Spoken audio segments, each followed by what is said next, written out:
Yo, what's up mga katropa page? Nandito na naman tayo, panibagong araw, panibagong buhay na naman.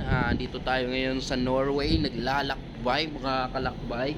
And yun, makikita mo, nag-yellow pa rin yung bundok, pero hindi kagaya nung mga nakaraang buwan na sobrang yellow talaga ang buong paligid, no? Yun, kita mo marami siyang mga bahay, no?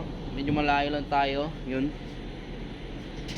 Makikita mo sa view, kay ganda ng tanawin, and kay lamig ng simoy ng hangin.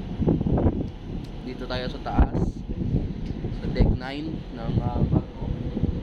Likod ko, yun, Sojak.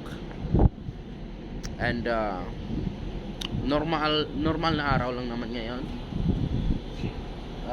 Kay sarap lang tumambay dito, mag-relax, nakakawala ng stress, at nakakagana magtrabaho. Yun lang, bye.